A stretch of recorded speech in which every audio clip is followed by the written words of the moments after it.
use of funds is really going to be one of the key places investors is going to look at what you're doing, because after all, they're writing you a check and they want to know, what are you going to do with the money? And so this is the part, we talked about building up the capital requirements. If you thought that through carefully, you thought through where it's going to go, the system automatically summarizes the capital requirements into use of funds or use of proceeds.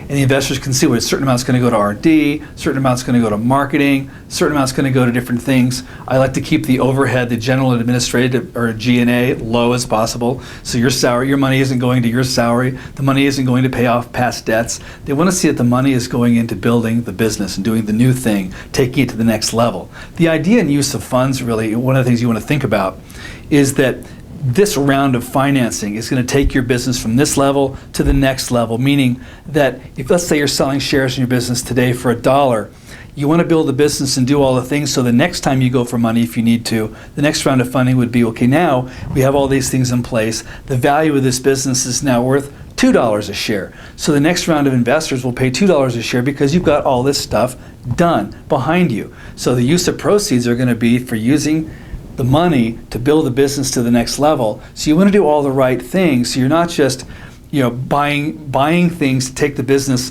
And what I'm trying to think of is, okay, you want to build enough money to build a prototype. Now that you've got a prototype in place with a patent, your business is worth more than it is without a patent and a prototype. Okay, so the next round of investors, now that you've got a prototype and patent in place, is to take this product and build a production run and go out and get 100 customers. Once you've got 100 customers using this product, your business is now worth more because you've got 100 customers in place. So what you're doing is you're stepping down the road in a logical and a certain amount of completeness to take your product to the next level, because at the next level, the risk is reduced because you've got a patent and a prototype. That's way down the road than just a business plan, right?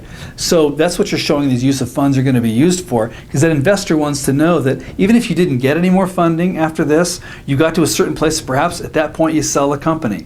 You could sell a company and make a profit, and then investors put their money in the first round can actually benefit or make a significant profit if you sold the company at that point. Or you go for another round of funding, and that investor's initial investment is worth twice what it is, or whatever multiple of it is, the next round of funding. So that's important to show the investor that what you're going to do with their money is going to take the business to the next level so that they have an indeed return on investment at that next point.